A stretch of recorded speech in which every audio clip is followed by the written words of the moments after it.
we need to think about what do we do if we want to punch forward, then we want to move backwards with another strike, but we want to use this back leg step. So normally if we're going to do a front hand punch, we'll use the back step like that. We'll use this kind of pivot routing, usually, or if it's quite fast enough, just drag a little bit. But now we want to add in a punch as well, so 1, 2. And here it's all about the change on the back foot, so routing becoming more sophisticated. So we have this idea very often of routing just being like, you're just going to do horse dance, like boom, boom, and then an elephant can run at you and it'll just bounce off or something like that. And it's so why I don't like the idea of fixed push hands. I don't see the point when really most of what we're trying to develop is the sophisticated ability to use active routing. Why then reduce it to like being stuck, like stood on a brick or something like that? I know it develops some skills, but really for me what we're after is something so much more profound in terms of our ability to creatively use routing that it represses that ability. It's a waste of time in my view. You're better off doing push hands quite free as possible. Only variation of things like practicing against walls and things like that where you're quite restricted.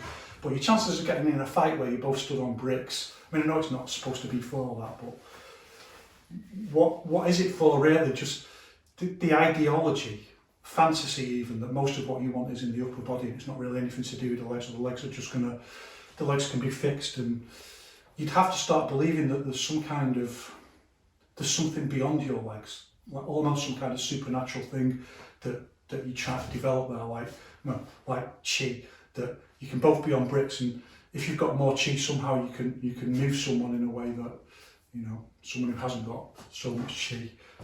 It encourages that belief and it deviates away from the idea of active routing. So that being by the by, this is what we're talking about, the idea of more active routing. So what we're going to do is we're going to punch one and then step and then change. So we're going to step and then change up into the pivot routing. So it's just a step and a pivot route like that, 1, 2. But it just becomes a little bit more sophisticated. You've got to push back to get into the right look. So for 1, down, step, 2, lift. 1, 2. And the only thing in here is this just feels a little bit, just feels a little bit wide. 1, 2, and just feel a little bit vulnerable when you step. In a way that you don't with the jab, because the jab is covering your retreat. It just feels like, nothing's covering your retreat when you're stepping and then punching, so there's nothing covering your retreat. 1, 2. So it just feels a little bit vulnerable in this stepping moment where your legs are quite wide and then you're pulling into just pulls forward and then you twist into the rooted punch. 1, 2.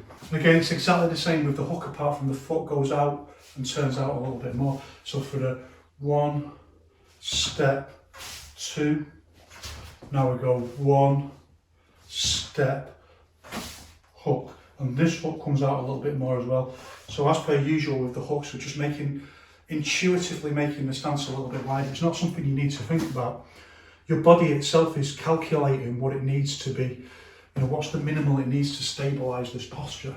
The more power you add into it, the more it's going to do that, and just pull this foot round. That's going to go out more. Back foot's going to go out more, and the front foot's going to come round like that.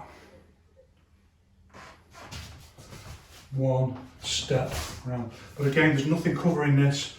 1, you might want to hit again on the half beat. 1, 2, 3, something like that. So again, that tells you there's more to routing than just what the feet are doing. You've got to think about the reality of the fight. So the next thing we need to think about is the triangle step. And the most important thing we need to know here is, 1, let's say we're going to do a jab, and then this cross is going to become a jab. So again, it's another reason why we need this kind of ambidextrousness in each one. 1, and then we roll into the triangle step, and this inside out sliding seeking step, and then we change into the pivot routing again. What's different here is, 1, now we're using this step to add momentum, and you've got to get this 1, where the crest of the wave movement hits the target. 1, 2. 1, 2. We don't want to lean too far forwards with it. 1, we don't want to be like that. We also want to be able to move it on the fly, stepping in this way. As it steps into the half pivot like this. So if we do one step like that, the foot stays flat. But when we want to mix it up, when we want to get a little bit faster, you can see it slides up. So as it's coming round, the pivot now becomes extended across the movement like that into the final half pivot root position. 1, 2, it slides up into the, we hit like this and then down. This is a little bit more of a sophisticated technique to get your head round, your feet round it, even sliding up into the, like this. This is ready to.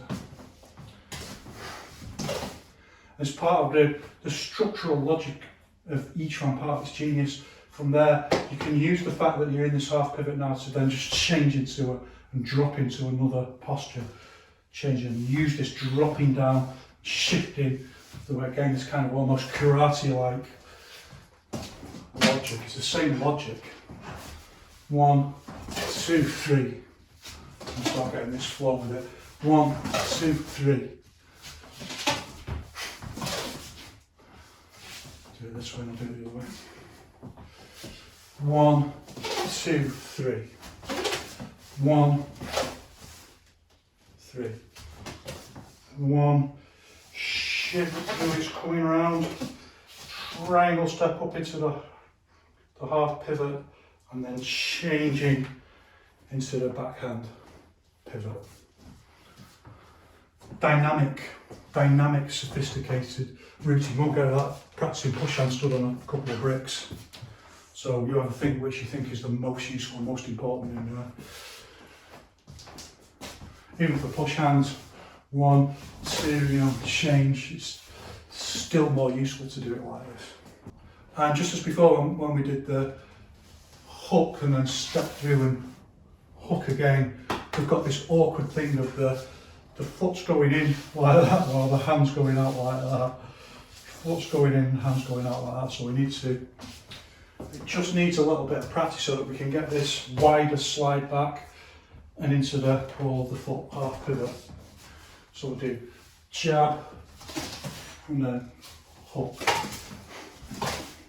And the secret really is don't bring the hook out too wide, keep the hook nice and tight. 1, 2. So this classic Yiquan hook where the elbow lifts up. Just lift the elbow up into the 1, rather than dropping the hand into the, if you start dropping the hand and making it a more complicated movement, also you're becoming more vulnerable. 1, 2, and then into the hook punch.